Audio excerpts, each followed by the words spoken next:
कुछ दिनों से हम भी देख रहे हैं मुल्क भर की बाकी रियासतों में कोविड-19 के हवाले से जो केसेस की तादाद है उनमें इजाफ़ा हो गया है। और यहाँ पे भी अगर आप कश्मीर के हवाले से भी देखोगे, call it has gone into double digit 35 cases. अब एक दिन पहले कल की जो बात है, अब ये 19 पे आ गया है, लेकिन थोड़ा सा इजाफ़ा यहाँ पे भी हो गया है कोविड-19 केसेस के हवाले से। But it's not a matter of concern.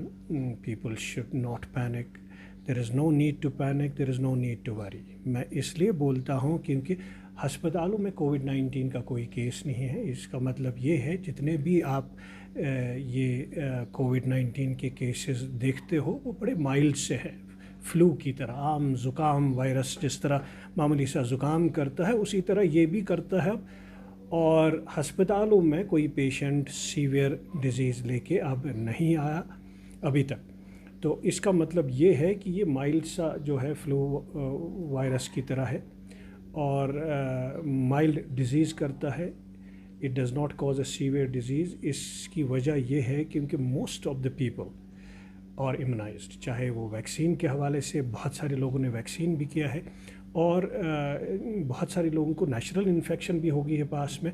और दोनों को मिला के हम देखेंगे, people have a lot of hybrid immunity. Hybrid immunity मतलब है वैक्सीनेशन से भी और इन्फेक्शन से भी। तो people are immunized, people have antibodies, they are protected. और उसी की एक वजह यह है कि केसेस में अगर इजाफा भी हो गया है लेकिन सीवियर केसेस नहीं आते हैं। इसका यही वजह है कि पीपल आर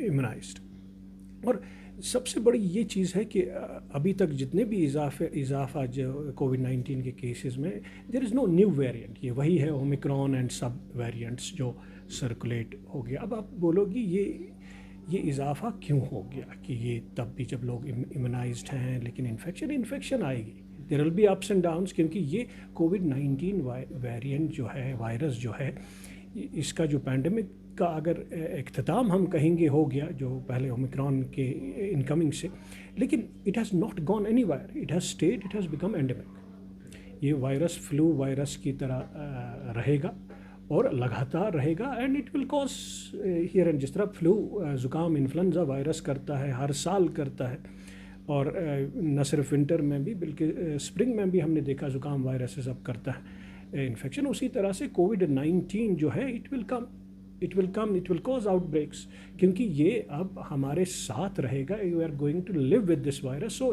लेकिन उस हिसाब से, जिस हिसाब से पैंडेमिक इनिशियल पैंडेमिक में आ गया था कि वेव की तरह, there is no probability of a fourth wave क्योंकि there is no new variant. नया वेरिएंट अगर आएगा, yes there is a probability maybe it will end up in a big wave, जो फोर्थ वेव की बात कहेंगे। बहुत सारे लोग कहते हैं ये फोर्थ वेव नहीं है, ये just it is the same variant, ये सेम उसी तरह थोड़ा सा एस्केलेट हो जाएगा फिर डाउन हो जाएगा, लेकिन it will not shape up like a wave कि because there is no new variant. So new variant ये वही वेरिएंट्स हैं जो थे, तो यही सर्कुलेट हो रहे हैं और यही अब ये जो थोड़ा सा एस्केलेट इसलिए हुआ है क्योंकि बहुत सारे लोगों की इम्यूनिटी थोड़ा कम हो गई है क्योंकि उन्होंने वैक्सीन 6 महीने पहले या 8 महीने पहले किया है, इसीलिए उनमें इम्यूनिटी कम हो गई है। उसी का नतीजा ये है कि थोड़ा सा इन्फेक्शन बढ़ गया है।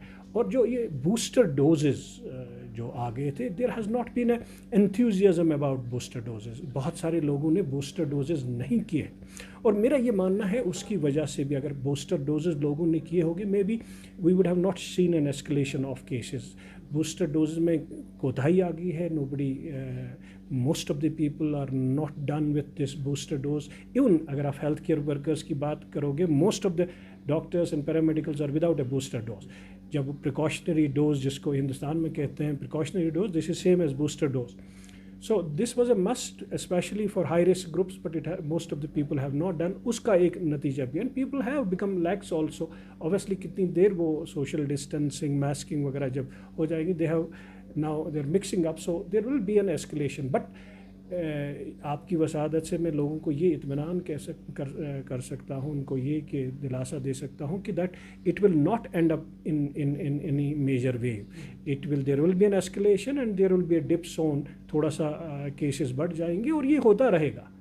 और मेरा ये मानना है अल्टीमेटली कि दैट जिस तरह फ्लू केसेस के ख़िलाफ़ हम एनुअल बूस्टर हर साल जब फॉल आता है हम बूस्टर डोज देते हैं, उसी तरह मुझे लगता है कोविड-19 के हवाले से, क्योंकि ये एंडेमिक बन गया है, इसका भी हमको मुझे लगता है एनुअल बूस्टर डोज अब लगाना है. Maybe in a matter of 1 or 2 year के बाद we will end up having annual booster dose against Covid also.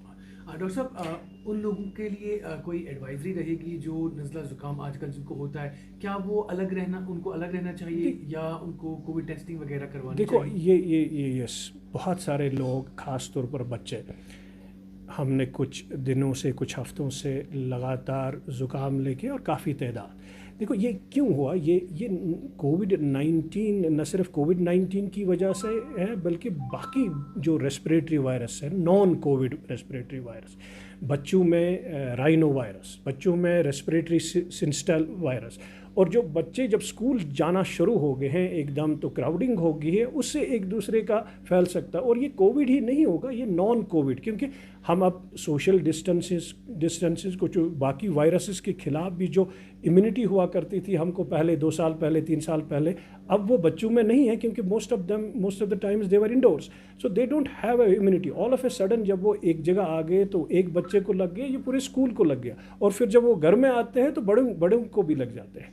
मेरा ये मानना है कि ये कोविड-19 ही वायरस नहीं, ये बाकी रेस्पिरेटरी वायरस भी है, जिसमें राइनो वायरस आता है, RSV वायरस आता है, बाकी ज़ुकाम वायरस, कॉमन कोल्ड के वायरस हैं.